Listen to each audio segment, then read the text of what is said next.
of Mice and Men, Chapter 2. The bunkhouse was a long rectangular building. Inside, the walls were whitewashed and the floor unpainted. In 3 walls there were small square windows, and in the 4th a solid door with a wooden latch. Against the walls were 8 bunks, 5 of them made up with blankets and the other 3 showing their burlap ticking.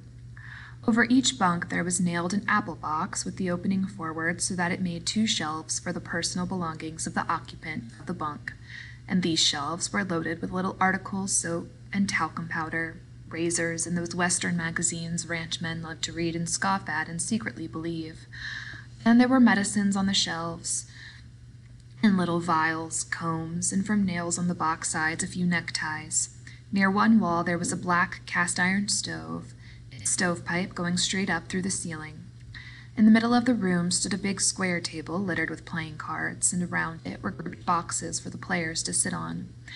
At about 10 o'clock in the morning, the sun threw a bright dust-laden bar through one of the side windows, and in and out of the beam flies shot like rushing stars. The wooden latch raised, the door opened, and a tall, stoop-shouldered old man came in. He was dressed in blue jeans, and he carried a big push-broom in his left hand. Behind him came George, and behind George, Lenny. "The boss was expecting you last night," the old man said. "He was sore as hell when you wasn't here to go out this morning." He pointed with right arm, and out of the sleeve came a round stick-like wrist, but no hand. "You can have them 2 beds there," he said, indicating 2 bunks near the stove. George stepped over and threw his blankets down on the burlap sack of straw that was a mattress. He looked into his box shelf and then picked a small yellow can from it. "Say, what the hell is this?" "I don't know," said the old man. "Says, positively kills lice, roaches, and other scourges. What the hell kind of bed you giving us anyways? We don't want no pants rabbits." The old swamper shifted his broom and held it between his elbow and his side while he held out his hand for the can. He studied the label carefully. "Tell you what," he said finally. "Last guy that had this bed was a blacksmith. Hell of a nice fella and clean a guy as you want to meet. Used to wash his hands, even after he ate. And how come he got graybacks?" George working up a slow anger. Lenny put his bindle on the neighboring bunk and sat down. He watched George with open mouth. "Tell you what," said the old swamper, "this here blacksmith, name of Whitty, was the kind of guy that would put that stuff around even if there wasn't no bugs. Just to make sure, see? Tell you what he used to do. At meals, he'd peel his boiled potatoes and he'd take out every little spot, no matter what kind, before he'd eat it. And if there was a red splotch on an egg, well, he'd scrape it off. Finally quit about the food. That's the kind of guy he was. Clean. Used to dress up on Sundays even when he wasn't going no place. Put on a necktie even, and then set in the bunkhouse." "I ain't so sure," said George skeptically. "What did you say he quit for?" The old man put the yellow can in his pocket, and he rubbed his bristly white whiskers with his knuckles. "Why, he just quit, the way a guy will. Says it was the food, just wanted to move. Didn't give no other reason but the food. Just says, 'Give me my time,' one night, the way any guy would." George lifted his tick and looked underneath it. He leaned over and inspected the sacking closely. Immediately, Lenny got up and did the same with his bed. Finally, George seemed satisfied. He unrolled his bindle and put things on the shelf, his razor and bar of soap, his comb and bottle of pills, his liniment and leather wristband. Then he made his bed up neatly with blankets. The old man said, "I guess the boss will be out here in a minute. He was sure burned when you wasn't here this morning. Come right in when he was eating breakfast and says, 'Where the hell's them new men?' And he give the stable buck hell, too." George patted a wrinkle out of his bed and sat down. "Give the stable buck hell?" he asked. "Sure. You see, the stable buck's black." "Black, huh?" "Yeah, nice fella, too. Got a crooked back where a horse kicked him. The boss gives him hell when he's mad, but the stable buck don't give a damn about that. He reads a lot. Got books in his room." "What kind of guy is the boss?" George asked. "Well, he's a pretty nice fella. Gets pretty mad sometimes, but he's pretty nice. Tell you know what he done Christmas? Bring a gallon of whiskey right in here and say, 'Drink hearty, boys, Christmas comes but once a year.' The hell he did. A whole gallon? Yes, sir. Jesus, we had fun. They let the stable buck come in that night. Little Skinner named Smithy took after the stable buck. Done pretty good, too. The guys wouldn't let him use his feet, so the stable buck got him. If he could have used his feet, Smitty says he would have killed the stable buck. The guy said on account of the stable buck's got a crooked back. Smitty can't use his feet. He paused in relish of the memory. Well, after that, the guys went into Soledad and raised hell. Didn't go in there. I ain't got the poop no more. Lenny was just finishing making his bed. The wooden latch raised again and the door opened. A little stocky man stood in the open doorway. He wore blue jean trousers, a flannel shirt, a black unbuttoned vest, and a black coat. His thumbs were stuck in his belt, on each side of a square steel buckle. On his head was a soiled brown Stetson hat, and he wore high-heeled boots and spurs to prove he was not a laboring man. The old swamper looked quickly at him and then shuffled to the door, rubbing his whiskers with his knuckles as he went. Them guys just come, he said, and shuffled past the boss and out the door. The boss stepped into the room with the short, quick steps of a fat-legged man. I wrote Murray and Reddy I wanted 2 men this morning. You got your work slips? George reached into his pocket and produced the slips and handed them to the boss. Well, it wasn't Murray and Reddy's fault. Says right here on the slip that you was to be here for work this morning. George looked down at his feet. Bus driver, give us a bum steer, he said. We had to walk 10 miles. Says he was here when he wasn't. We couldn't get no rides in the morning. The boss squinted his eyes. Well, I had to send out the grain team short 2 buckers. Won't do any good to go out now till after dinner. He pulled his time book out of his pocket and opened where a pencil was stuck between the leaves. George scowled meaningfully at Lenny, and Lenny nodded to show that he understood. The boss licked his pencil. What's your name? George Milton. And what's yours? George said. His name's Lenny Small. The names were entered into the book. Let's see, this is the 20th, noon the 20th. He closed the book. Where you boys been working? Up around Weed, said George. You too? To Lenny. Yeah, him too, said George. The boss pointed a playful finger at Lenny. He ain't much of a talker, is he? No, he ain't, but he's sure hell of a good worker, strong as a bull. Lenny smiled to himself. Strong as a bull, he repeated. George scowled at him, and Lenny dropped his head in shame at having forgotten. The boss said suddenly, Listen, Small. Lenny raised his head. What can you do? In a panic, Lenny looked at George for help. He can do anything you tell him, said George. He's a good skinner. He can wrestle grain bags, drive cultivator. He can do anything. Just give him a try. The boss turned on George. Then why don't you let him answer? What are you trying to put over? George broke in loudly. Oh, I ain't saying he's bright. He ain't, but I say he's a goddamn good worker. He can put up a 400-pound bale. The boss deliberately put the little book in his pocket. He hooked his thumbs in his belt and squinted, one eye nearly closed. Say, what you sellin'? Huh? I said, what stake you got in this guy? You taking his pay away from him? No, of course I ain't. Why you think I'm selling him out? Well, I never seen one guy take so much trouble for another guy. I just like to know what your interest is. George said, he's my cousin. I told his old lady I'd take care of him. He got kicked in the head by a horse when he was a kid. He's all right, just ain't bright. But he can do anything you tell him. The boss turned half away. Well, God knows we don't need any brains to buck barley bags. But don't you try to put nothing over, Milton. I got my eye on you. Why'd you quit in Weed? Job was done, said George promptly. What kind of job? We was digging a cesspool. All right. But don't try to put nothing over, 'cause you can't get away with nothing. I've seen wise guys before go on out with the grain team after dinner. They're picking up barley at the threshing machine. Go out with Slim's team.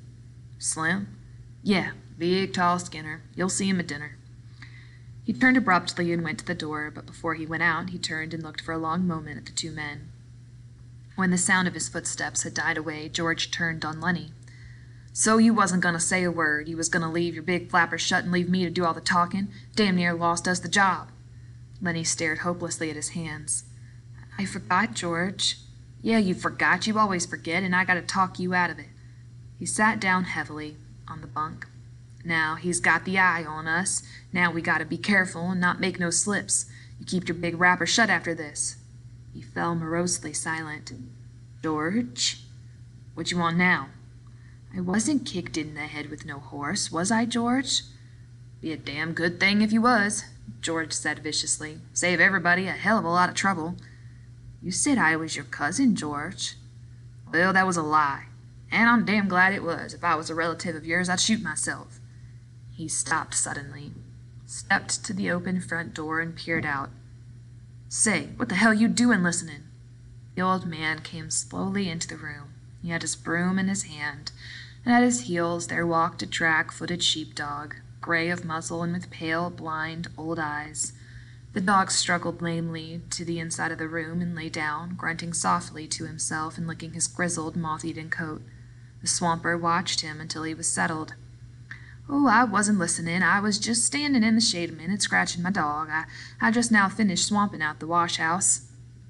"You was poking your big ears into our business," George said. "I don't like nobody to get nosy." The old man looked uneasily from George to Lenny and then back. "Oh, I just come there," he said. "I didn't hear nothing you guys was saying. I ain't interested in nothing you was saying. A guy on a ranch don't never listen, nor he don't ask no questions." "Damn right he don't," said George, slightly mollified. "Not if he wants to stay working long." But he was reassured by the swamper's defense. "Come on in and sit down a minute," he said. "That's a hell of an old dog." "Yeah, I had him ever since he was a pup. God, he was a good sheep-dog when he was younger." He stood his broom against the wall and he rubbed his white bristled cheek with his knuckles. "How'd you like the boss?" he asked. "Pretty good. He seemed all right." "He's a nice fellow," the swamper agreed. "You gotta take him right." At that moment a young man came into the bunkhouse. A thin young man with brown face, with brown eyes, and a head of tightly curled hair. He wore a work glove on his left hand, and like the boss, he wore high-heeled boots. "Seen my old man?" he asked. The swamper said, "He was just here a minute ago, Curly. Went over to the cookhouse, I think." "I'll try to catch him," said Curly. His eyes passed over the new men, and he stopped. He glanced coldly at George and then at Lenny. His arms gradually bent at the elbows, and his hands closed into fists. He stiffened and went into a slight crouch. His glance was at once calculating and pugnacious. Lenny squirmed under the look and shifted his feet nervously. Curly stepped gingerly close to him. "You the new guys the old man was waiting for?" "We just come in," said George. "Let the big guy talk." Lenny twisted with embarrassment. George said, "Suppose he didn't want to talk."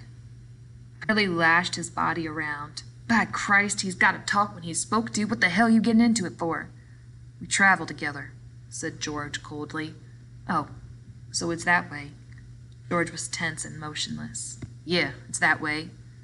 Lenny was looking helplessly to George for instruction. "And you won't let the big guy talk, is that it?" "He can talk if he wants to tell you something." He nodded slightly to Lenny. "We just come in," said Lenny softly. Curly stared levelly at him. "Well, next time you answer when you're spoke to." He turned toward the door and walked out, and his elbows were bent out a little. George watched him out, and then he turned back to the swamper. "Say, what the hell has he got on his shoulder? Lenny didn't do nothing to him." The old man looked cautiously at the door to make sure no one was listening.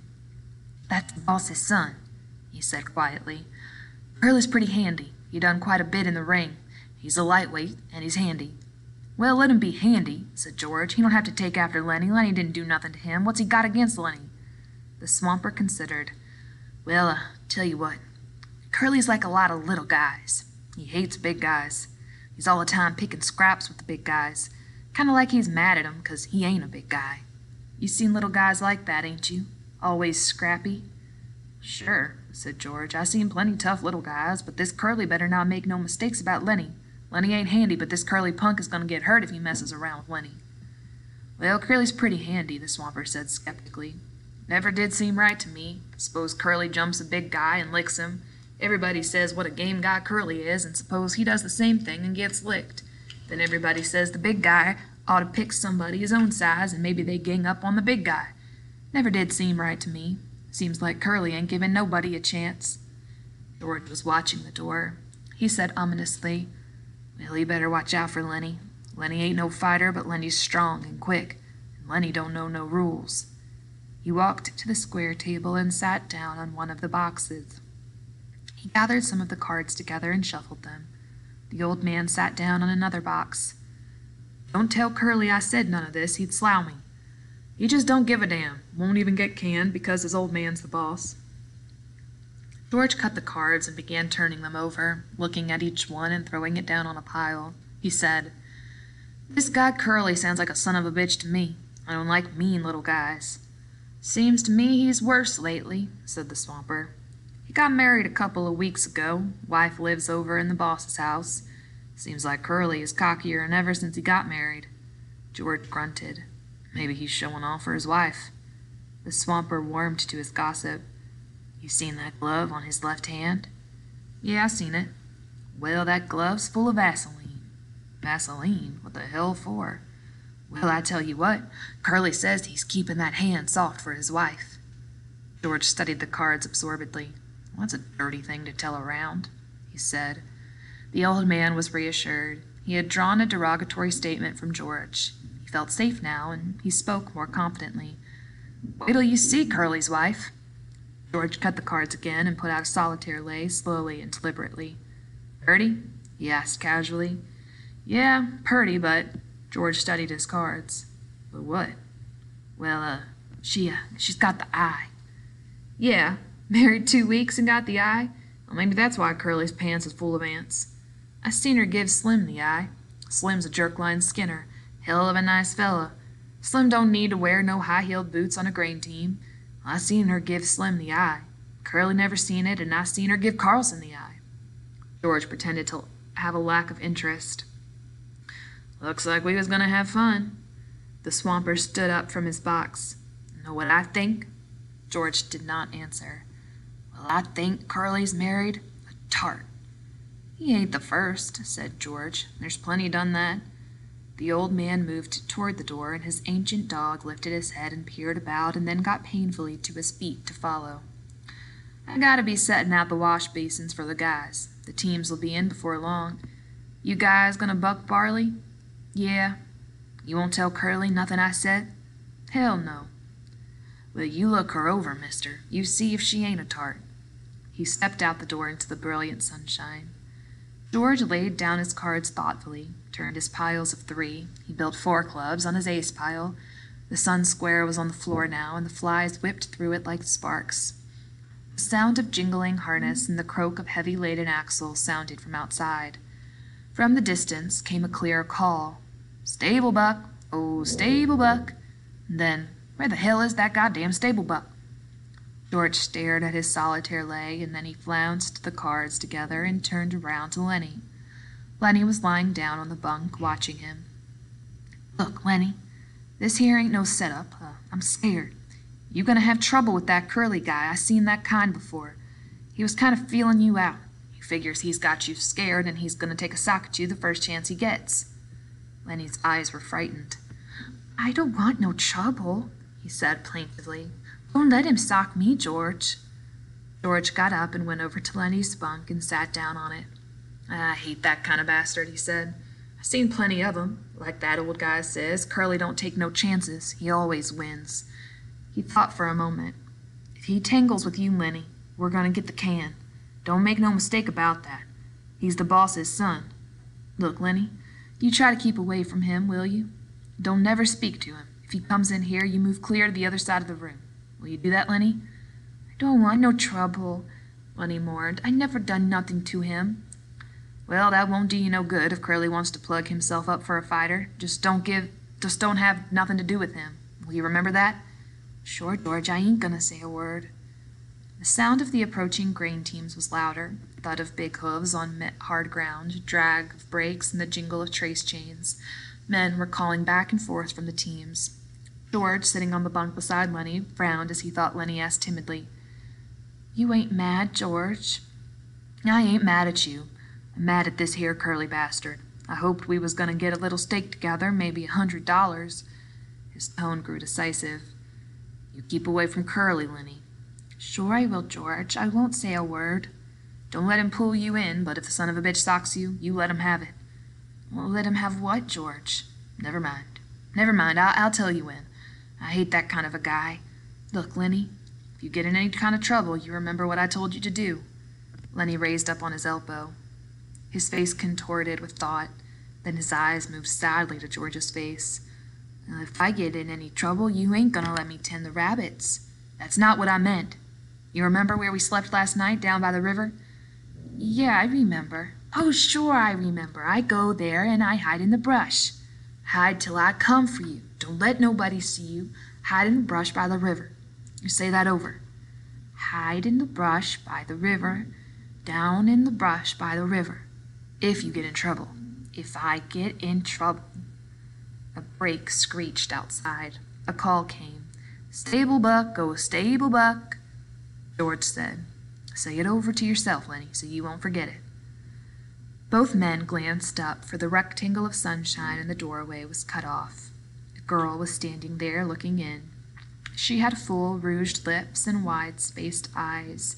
Heavily made up, her fingernails were red. Her hair hung in little rolled clusters like sausages. She wore a cotton house dress and red mules, on the insteps of which were little bouquets of red ostrich feathers. "I'm looking for Curly," she said. Her voice had a nasal, brittle quality. George looked away from her and then back. "He was in here a minute ago, but he went." "Oh." She put her hands behind her back and leaned against the door frame so that her body was thrown forward. "You're the new fellows that just come, ain't you?" "Yeah." Lenny's eyes moved down over her body, and though she did not seem to be looking at Lenny, she bridled a little. She looked at her fingernails. "Well, sometimes Curly's in here," she explained. George said brusquely, "Well, he ain't now." "If he ain't, I guess I better look someplace else," she said playfully. Lenny watched her, fascinated. George said, "If I see him, I'll pass the word you was looking for him." She smiled archly and twitched her body. "Nobody can't blame a person for looking," she said. There were footsteps behind her going by. She turned her head. "Hi, Slim," she said. Slim's voice came through the door. "Hi, good looking." "I'm trying to find Curly, Slim." "Well, you ain't trying very hard. I seen him going in your house." She was suddenly apprehensive. "Bye, boys," she called into the bunkhouse, and she hurried away. George looked around at Lenny. "Jesus, what a tramp," he said. "So that's what Curly picks for a wife?" "She's purty," said Lenny defensively. "Yeah, and she's sure hiding it. Curly's got his work ahead of him. Bet she'd clear out for $20. Lenny still stared at the doorway where she had been. "Gosh, she was purty," he smiled admiringly. George looked quickly down at him, and then he took him by the ear and shook him. "You listen to me, you crazy bastard," he said fiercely. "Don't you even look at that bitch. I don't care what she says and what she does. I seen 'em poison before, but I ain't never seen no piece of jail bait worse than her. You leave her be." Lenny tried to disengage his ear. "I never done nothing, George." "No, you never, but when she was standing in the doorway showing her legs, you wasn't looking the other way, neither."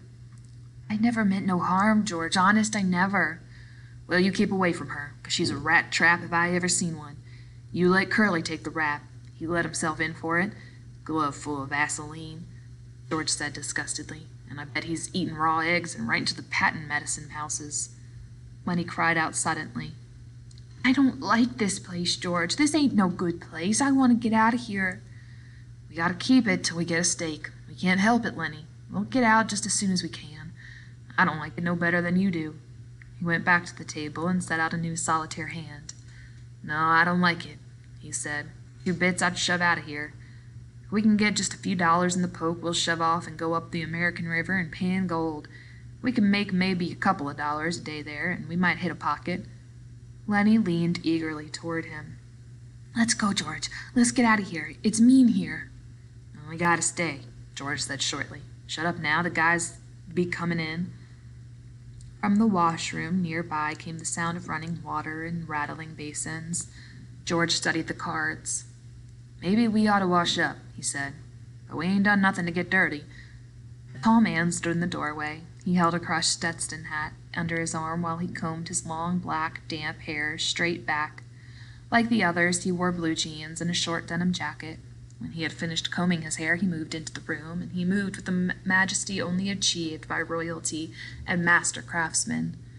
He was a jerkline skinner, the prince of the ranch, capable of driving 10, 16, and even 20 mules with a single line to the leaders.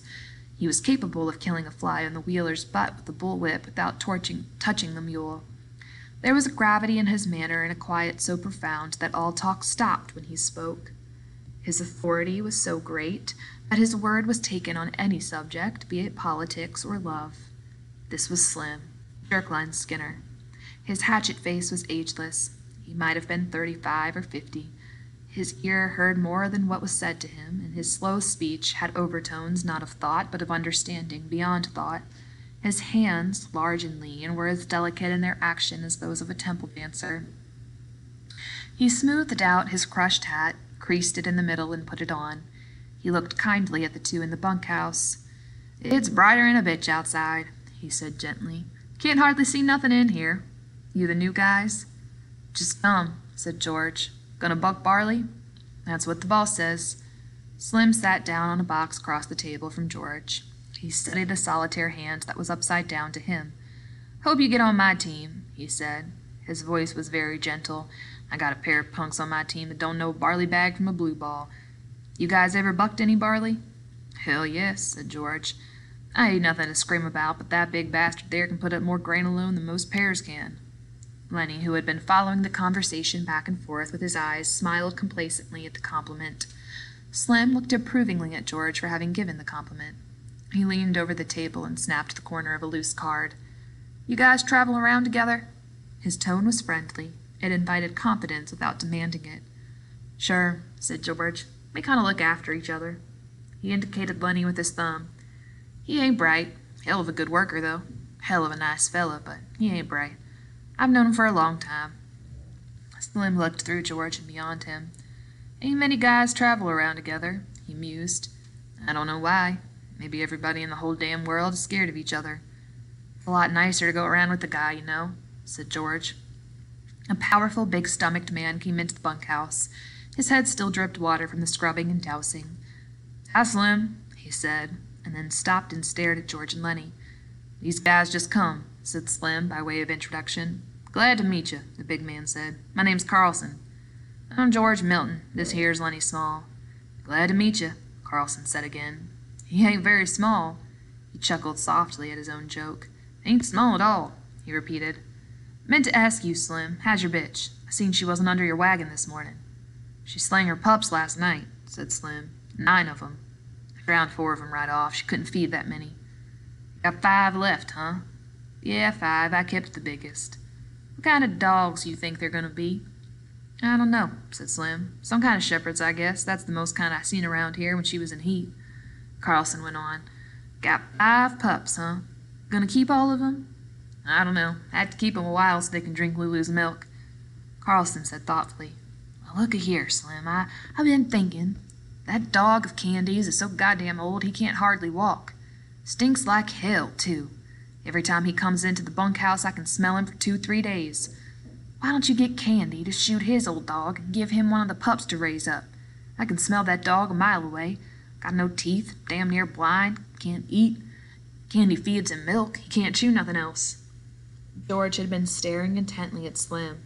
Suddenly a triangle began to ring outside, slowly at first and then faster and faster until the beat of it disappeared into one ringing sound. It stopped as suddenly as it had started. "There she goes," said Carlson. Outside there was a burst of voices as a group of men went by. Slim stood up slowly and with dignity. "You guys better come on while there's still something to eat. Won't be nothing left in a couple of minutes." Carlson stepped back to let Slim proceed, and then the 2 of them went out the door. Lenny was watching George excitedly. George rumpled his cards into a messy pile. "Yeah," George said. "I heard him, Lenny. I'll ask him." "Brown and white one," Lenny cried excitedly. "Come on, let's get dinner. I don't know whether he got a brown and white one." Lenny didn't move from his bunk. "You ask him right away, George, so he won't kill no more of 'em." "Sure. Come on now, get up on your feet." Lenny rolled off his bunk and stood up, and the 2 of them started for the door. Just as they reached it, Curly bounced in. "You seen a girl around here?" he demanded angrily. George said coldly, "About half an hour ago, maybe." "What the hell was she doing?" George stood still, watching the angry little man. He said insultingly, "She said she was looking for you." Curly seemed really to see George for the first time. His eyes flashed over George, took in his height, measured his reach, looked at his trim middle. "Well, which way'd she go?" he demanded at last. "I don't know," said George. "I didn't watch her go." Curly scowled at him and, turning, hurried out the door. George said, "You know, Lenny, I'm scared I'm going to tangle with that bastard myself. I hate his guts, Jesus Christ. Come on, there won't be a damn thing left to eat." They went out the door. The sunshine lay in a thin line under the window. From a distance there could be heard a rattle of dishes. After a moment the ancient dog walked lamely in through the open door. He gazed about with mild, half-blind eyes. He sniffed and then lay down and put his head between his paws. Curly popped into the doorway again and stood looking into the room. The dog raised his head, but when Curly jerked out, the grizzled head sank to the floor again.